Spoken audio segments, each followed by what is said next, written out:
નમસ્કાર વિદ્યાર્થી મિત્રો, અક્ષરમ પાઠશાળાના ડિજિટલ પ્લેટફોર્મ પર આપ સૌનું હાર્દિક સ્વાગત છે. તો હવે આપણે ઝડપથી સમય બગાડ્યા વગર આજનું જે પેપર છે, અત્યારનું જ તાજું ગરમા ગરમ માર્ચ 2026નું પેપર સોલ્યુશન જોવાના છીએ. ધોરણ 12 આર્ટ્સ અને કોમર્સનું અંગ્રેજીનું પેપર. ચલો ઝડપથી આપણે સોલ્યુશન જોઈએ. Okay students, you can subscribe our YouTube channel. You can also join our WhatsApp group. તમે આપણી ચેનલ સબસ્ક્રાઇબ કરી લો અને લિંક ઉપર ક્લિક કરીને તમે આપણા WhatsApp ગ્રુપને પણ જોઈન કરી શકો છો. તો ચલો હવે ફટાફટ સોલ્યુશન જોઈએ. સૌપ્રથમ જોઈએ ટ્રુ ફોલ્સ સેક્શન. એની અંદર પહેલું વિધાન, એઝ સિવિલાઇઝેશન ડેવલપ્સ, જેમ જેમ સભ્યતા જે છે વિકસિત બનતી હોય છે તેમ તેમ વર્કર્સ ફીલ ફ્રીયર, કર્મચારીઓ જે છે સ્વતંત્ર અનુભવે છે. નહીં, કર્મચારીઓ વધુ ને વધુ ગુલામ બનતા જાય છે. એટલે આ વિધાન ફોલ્સ આવે. પહેલું વિધાન આવે ફોલ્સ. ત્યારબાદ જુઓ તમે બીજું વિધાન, the driver ants of Africa are completely blind. બરાબર છે, ડ્રાઈવર એન્ડ્સ આપણને કીધું હતું સંપૂર્ણપણે અંધ હોય છે, તો વિધાન બિલકુલ સાચું છે. ત્યાર પછી જો ધ ફ્રેઝ એટલે કે શબ્દ સમૂહ આઈ કાન્ટ ઇઝ કન્સ્ટ્રક્ટિવ, એટલે કે હું આ કામ ન કરી શકું, એ સર્જનાત્મક છે. તો ના, એ નેગેટિવ ઇમોશન છે, તેથી ત્યાં આવશે ફોલ્સ. આપણને પાઠમાં સ્પષ્ટ કીધું છે ઇટ ઇઝન્ટ કન્સ્ટ્રક્ટિવ. ત્યારબાદ કહે છે interfering with fate only caused deep sadness in life of the white.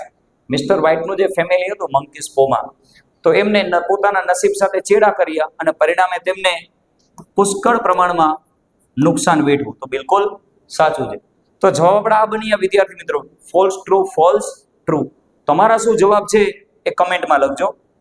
ત્યાર પછી આગળ વધતા રહીએ. બેરિયર તો વિઘ્ન, તો બનશે ઓબ્સ્ટેકલ. વેનિશ તો અદ્રશ્ય થઈ જવું, તો એમાં બનશે ડિસઅપિયર. અને ડિલિબરેટલી તો ઈરાદાપૂર્વક, હેતુપૂર્વક, ઇન્ટેન્શનલી.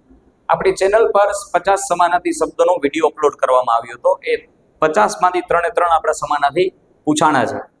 તેના પછી જુઓ ફંક્શન, તો સૌ પ્રથમ આપણને કીવર્ડ મળે છે ઇનસ્પાઇટ ઓફ. હવે ઇનસ્પાઇટ ઓફ છે એટલે કોન્ટ્રાસ્ટ આવે, એટલે પહેલા વિધાનમાં આવશે કોન્ટ્રાસ્ટ. પછી જો English is taught in the class very nicely, કે અંગ્રેજી શીખવાડવામાં આવે છે ખૂબ સારી રીતે. હવે આ થઈ ગયું doer is not important, passive voice નું વાક્ય છે, સાદો વર્તમાન કાળ, ડુઅર ઇઝ નોટ ઇમ્પોર્ટન્ટ.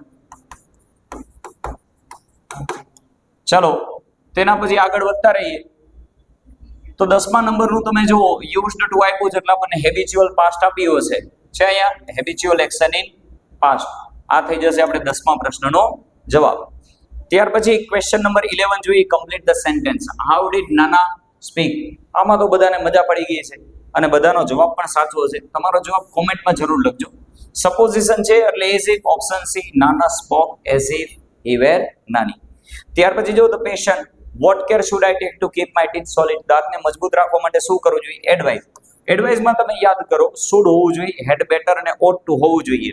તો કયા વિકલ્પમાં મળે છે? ઓપ્શન સી જુઓ, you should brush your teeth before you go to bed. Option C. આગળ વધતા રહીએ. Namrata, where will you go in summer vacation. Summer વેકેશનમાં તમે ક્યાં જશો? અહીંયા છે ને આપણને અલ્ટરનેટિવ ચોઇસ આપ્યું છે, બરાબર? એટલે આઈધર ઓર બને છે. Are you option B, we will go either Bali or Singapore. ત્યાર પછી Kiaan, hi dear, I was waiting for you the whole day, you didn't come online. મેં રાહ જોઈ પણ તમે ઓનલાઈન થયા નહીં. તો શોવિંગ રિઝલ્ટમાં મળે કાં તો સો ધેટ જોઈએ, કાં TOO2 જોઈએ. હવે અહીંયા આપણને આપ્યું છે ને, જો I was so busy with the project that. સોય આવ્યું અને ધેટ પણ આવ્યું, એટલે આપણો ઓપ્શન બી સાચો છે. ત્યાર પછી જુઓ 15મું, સિન્સ જેઠાલાલ વોઝ લેટ. કારણ કે જેઠાલાલ મોડા હતા. કારણ છે ભાઈ, આગળ વાંચવાની જરૂર જ નથી. વાય ઓપ્શન ગોતી લો. વાય વાળા બે ઓપ્શન છે, પણ અહીંયા તમે જુઓ he was not allowed to attend the meeting. તો આ why was Jethalal not allowed to attend the meeting. શા માટે તેમને મીટિંગમાં બેસવા દેવામાં ના આવ્યા? કારણ કે તે મોડા હતા. Our prime minister met American president. અમેરિકાના પ્રેસિડેન્ટને મળ્યા. તો કોને મળ્યા? એકદમ સરળ, હોમ.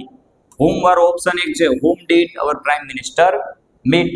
ત્યાર પછી જુઓ, everyone firmly fixed eyes on the trick that the magician was performing on the stage. જે જાદુગર હતા તે પોતાનું પરફોર્મન્સ બતાવી રહ્યા હતા અને બધાની નજર તેના ઉપર હતી. તો બધાની નજર ક્યાં હતી? Option A, where did everyone ફર્મલી fix there eyes. ચલો આગળ વધતા રહીએ. હવે આપણે આવી ગયા છીએ સેક્શન બી માં. તો સેક્શન બી માં સમાનાર્થી જોતા જઈએ. ચલો અટેક એટલે હુમલો કરવો થાય. આપણે એન્ડ્સ વાળા યુનિટમાંથી છે. તો અહીંયા જે આપણને આપ્યું છે ને એમ્બસ, આ જવાબ આવશે અટેકનું સમાનાર્થી. તેના પછી જો લેબર વર્ક, તો અહીંયા આવશે ડ્રચરી. તો આપણને ડ્રચરી મળશે નજીકમાં જ ક્યાં? દે આર કમ્પેર્ડ ટુ ડ્રચરી છે આ આવશે હાર્ડવર્કમાં, એટલે કે સખત મહેનત કરવી. ત્યાર પછી આગળ વધતા રહીએ. તો જુઓ, હવે વાત કરી આઈએમપી શોર્ટ નોટની. તો આપણે જે આઈએમપી નો વિડીયો બનાવ્યો તો IMP short note, IMP email, IMP essay, બંને શોર્ટ નોટ એમાં છે. આપણે 6 થી 7 શોર્ટ નોટ કીધી હતી. એમાં એક શોર્ટ નોટ હતી મંકી સ્પો વાળી, એ પણ પૂછાણી. અને એક જે શોર્ટ નોટ હતી હેડેક વાળી, એ પણ પૂછાણી. ઓકે, ચલો પછી આગળ વધતા રહી. હવે આપણી સામે આવી ગયું છે fill in the blanks. Unit ઉપર આ પેરેગ્રાફ હોય છે. તો આપણે જો મેનેજ યોર સ્ટ્રેસ માંથી પેરેગ્રાફ લેવામાં આવ્યો છે. When life becomes too hectic, એટલે પહેલામાં આવશે hectic. We can end up feeling mentally tied in knots, તો માણસ મૂંઝાઈ જતા હોય છે, ત્યાં આવશે knots. Nothing seems easy and positive, જ્યારે જીવન અતિશય વ્યસ્ત બની જાય છે ત્યારે કંઈ પણ વસ્તુ સરળ અને હકારાત્મક લાગતી નથી. તો વિદ્યાર્થી મિત્રો, અત્યાર સુધી આપણે સોલ્યુશન જોયું સેક્શન એ અને સેક્શન બી નું. સેક્શન એ માં તમારે કેટલો સ્કોર બને છે 18 માંથી. સેક્શન બી માં પણ 18 માંથી તમારે કેટલો સ્કોર બને છે એ કમેન્ટમાં જરૂર લખજો. ચલો તેના પછી આગળ વધતા રહીએ. સમાનાર્થી ક્યાંય દેખાય તો જોઈએ. સમાનાર્થી જોઈએ. સમાનાર્થી છે અહીંયા છે. 39મો પ્રશ્ન જુઓ. અહીંયા 2 સમાનાર્થી આપણને આપ્યા હતા. એક છે લીવ અને બીજું છે બોરિંગ. હવે જો લીવ એટલે છોડી દેવું અને બોરિંગ એટલે કંટાળાજનક. બંનેના જવાબ પણ આપ્યા છે. હવે લીવ નું થશે ગીવ અપ. ગીવ અપ જે છે તે થશે સમાનાર્થી લીવ નું. પછી એક આપણે ટેડિયસ વર્ડ જોઈ છે. તો જોઈએ આ દેખાય જો સેકન્ડ લાસ્ટ લાઈનમાં છે ટેડિયસ. ટેડિયસ એટલે બોરિંગ, કંટાળાજનક. ત્યાર પછી આગળ વધતા રહીએ.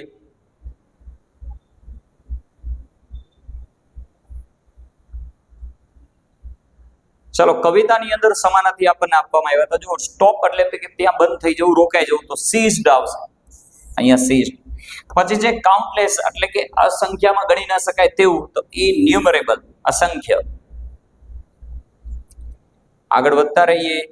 હવે અહીંયા વળી પાછા સમાનાર્થી છે. જો સેક્શન્સ તો ટુકડાઓ થાય, વિભાજન, તો આપણને આપ્યું છે ફ્રેગમેન્ટ્સ છે.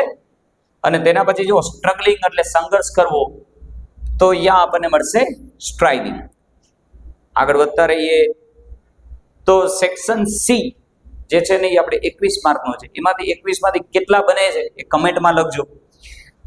ત્યાર પછી જુઓ ઓપ્શન સેક્શન ડી ની અંદર આપણે 52મો પ્રશ્ન જોઈએ. શું કીધું છે?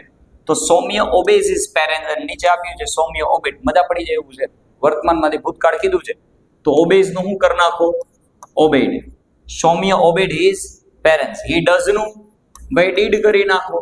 His work honestly. હી વરી બાજુ અહીંયા ડઝ નું ડીડ થઈ જાય. વાલા આપણને આપ્યું છે ઇઝન્ટ નું થઈ જશે વોઝન્ટ. ઇઝન્ટ નું થઈ જશે આપણે અહીંયા વોઝન્ટ. ચલો, તો સરળ હતું. ચેન્જ ધ ટેન્સ હતું. હવે નીચે 53મું જુઓ. આ એક્ટિવ પેસિવ હશે. I finished my schooling from Star International School. નીચે આપ્યું છે my schooling was finished. Active passive છે. એક્ટિવ પેસિવ હું બોલું છું, તમે ધ્યાનથી સાંભળો. My schooling was finished from Star International School by me.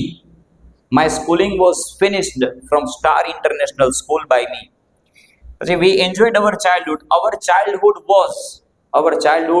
was enjoyed by us. Having finished my schooling. આનું શું બને સાંભળો. Having been my schooling finished, I applied for my visa. એમનું એમ જ રહેશે for further studies in foreign country. તો છેલ્લું વાક્ય ખાસ સાંભળો. Having been my schooling finished, I applied for my visa for the further study in foreign countries. ત્યાર પછી આગળ વધતા રહીએ. હવે અહીંયા આપણને આપ્યું છે ડાયરેક્ટ ઇનડાયરેક્ટ. ચલો એ જોઈએ. How many hours a day do you study? દિયાને પૂછે છે તમે દિવસમાં કેટલી કલાક અભ્યાસ કરો છો? હુ મી? દિયા એમ કે છે શું તમે મને કહો છો? તો દિયા અને શિક્ષક વચ્ચે કન્વર્ઝેશન થાય છે. તો સાંભળો. The teacher asked Diya how many hours she studied થઈ જશે, ડુ નીકળી જાય, પ્રશ્નાર્થ વાક્યમાંથી ડુ નીકળી જાય. I repeat, the teacher asked Diya how many hours a day she studied. તો Diya asked the teacher with respect if he was talking to her, એને confirm કર્યું કે શું તમે મારી સાથે વાત કરી રહ્યા છો? તો ટીચરે જવાબ આપ્યો. the teacher replied her positively that he was talking to her, કે હું તમને જ કહી રહ્યો છું. તો આગળ કહે છે why sir I study well? Diya again asked the teacher with respect. Diya again asked the teacher with respect why he was talking to her and added that she studied well. ત્યાર પછી જુઓ, I find you online on social networking site even late hours. તો the teacher again replied her that I નું he કર નાખશું, find નું found her. He found her online on social networking site even at late hours. તો આ હતું આપણે direct indirect નું સોલ્યુશન. ત્યાર પછી જુઓ, હવે દિયા બોલે છે. દિયા exclaimed with surprise to the teacher that was the case. with respect આપણે લખશું, સર આપ્યું છે એટલે with respect, and added that અથવા told that her brother used her phone when she was at home. I am at home નું થઈ જશે she was at home. ચલો આપણે change the tense, active passive અને ડાયરેક્ટ ઇનડાયરેક્ટ જોયા પછી હવે આપણે જોશું function. Complete the sentence. The teacher wants to reach a larger audience, કે ટીચરને વધારે ઓડિયન્સ સુધી પહોંચવું છે. તો પર્પઝમાં આપણે લખશું with view to uploading his video lecture on YouTube. હવે અહીંયા જો ઘણા બધા ઓપ્શન એ ટીક કર્યો છે, એ ખોટું આવે. શું કામ? અહીંયા કુડ આપ્યું છે અને અહીંયા આપણને વર્તમાન કાળ આપ્યું છે. ત્યાર પછી જુઓ, Pankaj Tripathi is one of the આયુ એટલે જાતિવાચક નામ બહુવચન આવે. તમે જોઈ લો અહીંયા, one of the most talented actors in film industry. તેના પછી જુઓ, he could have won the case, તો તે કેસ જીતી ગયા હોત. કન્ડિશન ઇન પાસ્ટ, હવે એમાં કાં તો હેડ આવે ને કાં તો ઇફ હેડ આવે, એવું વાક્ય ગોતું. Option A, had mister Joshi followed lawyer's advice, જો તમને વકીલની સલાહ માની હોત તો કેસ જીતી જાત. The doctor advised the student, ડોક્ટરે સ્ટુડન્ટને એડવાઇસ આપી. રિપોર્ટિંગ છે વાલા એટલે ડાયરેક્ટ ઇનડાયરેક્ટમાં આજ્ઞાર્થ વાક્ય યાદ કરી લેવાનું. Not to eat junk food. તેના પછી જુઓ, the team's run rate was, result છે, રિઝલ્ટમાં આપણે ઇનફ ટુ, સો દેટ અને યુઝ ટુ જોઈએ. શું આપ્યું છે? Too slow to chase the winning score, કે રન રેટ જે છે એ ખૂબ જ ઓછી છે. કમ્બાઇન ધ સેન્ટેન્સ, આ મજાનું પૂછ્યું હતું. તો જો અહીંયા I have entered the fight against preparedness, આપણે લેવામાં આવ્યું છે સ્ટ્રાઇક અગેન્સ્ટ વોરમાંથી. હેલન કેલર કહે છે કે મેં તૈયારીઓના સામે જંગ છેડી દીધી છે. પ્રિપેર્ડનેસ પછી મૂકી દેવાનું હતું એન્ડ, પછી આ નીકળી જાય. And economic system, I have entered the fight against preparedness and economic system. System પછી તમારે આ લખવાનું હતું અંડર વિચ. આ જે અંડર છે ને તે આગળ આવી જાય. અંડર વિચ વી લીવ, પછી આ નીકળી જાય, આટલું નીકળી જાય. તો જવાબ શું બને એ સાંભળો. I have entered the fight against preparedness and economic system under which we live. આ બની ગયો આપણો જવાબ. હવે આગળ જોઈએ આપણે એડિટિંગનો પેરેગ્રાફ જે જો આપણે જે યુનિટ આપ્યું છે એન્ડ્સ 5મા નંબરનું, એમાંથી જ છે. The villagers of Africa tells, tells તો નહીં લખી કેમ કે વિલેજર્સ બહુવચન છે એટલે ત્યાં આપણે લખશું ટેલ. The villagers of Africa tell stories about babies, કે ત્યાં બાળકીઓની કહાનીઓ પ્રચલિત છે. કે છે એટલે who, WHO, have been eaten by ants. These stories may well be true. When an army of the driver ants, યાદ રાખો an army એટલે જ્યારે કીડીઓનું એક સૈન્ય આગળ આવે છે ત્યારે. તો યા લખશું એકવચનાર્થમાં છે ને એટલે enters આવે, યાદ રાખજો enters a house. People flee, લોકો પોતાના ઘર મકાન છોડીને દૂર વહી જાય છે. તો people flea into the forest, જંગલોમાં આવી જાય છે. And stay until the ends have passed. હવે આપણને જો ઇન્ફોર્મેશન ટ્રાન્સફર ડેટા રાઇટિંગ જે હતું, social awareness is crucial two prevent cyber fraud. તો પૂરેપૂરું સોશિયલ અવેરનેસ ઉપર આપણને આપ્યું છે, સામાજિક જાગૃતતા ઉપર. હવે ત્યાર પછી આપણે વાત કરીએ નિબંધની. તો એક તો આપણને આપ્યું છે નેચરલ કેલેમિટીઝ એટલે કુદરતી આપદાઓ. ત્યાર પછી સ્ટ્રેસ મેનેજમેન્ટ, તણાવ સંચાલન.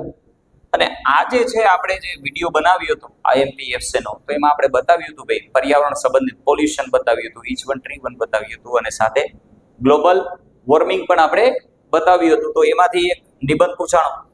શોર્ટ નોટ આપણે જે અનુમાન લગાવ્યું હતું બે આવી, એક નિબંધ નીકળ્યો. ત્યાર પછી હવે જુઓ તો સ્પીચમાં તો આપણે કોઈ IMP નહોતું આપ્યું, પણ હવે આપણી પાસે છે ઇંગ્લિશ ટીચરની એપ્લિકેશન. લગભગ આપણે જે લિસ્ટ બનાવ્યું હતું એમાં પહેલું જ IMP ના લિસ્ટમાં ઇંગ્લિશ ટીચર છે. પછી જુઓ ઈમેલ પણ જે આપણે IMP નું લિસ્ટ બનાવ્યું હતું એમાં બેઠે બેઠું છે કમ્પ્લેન અબાઉટ બેડ રોડ. એકંદરે આપણે જે IMP નું લિસ્ટ બનાવ્યું હતું, જે વિડીયો બનાવ્યો હતો મોસ્ટ ટાઈમથી ક્વેશ્ચન્સ માટે, એમાંથી શોર્ટ નોટ આવી, નિબંધ આવ્યો, એપ્લિકેશન આવી અને ઈમેલ પણ આવ્યો. એટલે શોર્ટ નોટ 3 માર્કની, નિબંધ 8 માર્ક, 8 ને 3 11, એપ્લિકેશન 6 માર્ક એટલે 17 માર્ક, અને ઈમેલ 5 માર્કમાં એટલે 22 માર્કનું લેખન આપણે બેઠે બેઠું પૂછાણું. જે આપણે એકંદરે અનુમાનિત જે વિડીયો બનાવ્યા હતા મોસ્ટ IMP ની જે આપણે ભવિષ્યવાણી કરી હતી. તો okay students, so this is the paper solution of your today's paper. આ હતું આપણું આજના પેપરનું સોલ્યુશન. હવે તમારે પેપર ઉકેલ્યા બાદ, આન્સર કી સાથે મેળવ્યા બાદ કેટલા માર્ક નીકળે છે એ તમે કમેન્ટમાં જરૂર લખજો. આવા જ ઇન્ટરેસ્ટિંગ વિડીયો જોવા માટે આપણી યુટ્યુબ ચેનલને અત્યારે જ સબસ્ક્રાઇબ કરો. આપણી વોટ્સઅપ ચેનલ પર તમે જોઈન કરી શકો છો. ઉપરાંત આપણી ચેનલને લાઈક કરી દેજો. આવનારા જે પેપર હવે બાકીના જે છે તેનું પણ ખૂબ જ ઝડપી ફટાફટ સોલ્યુશન આપણી યુટ્યુબ ચેનલ પર મૂકવામાં આવશે.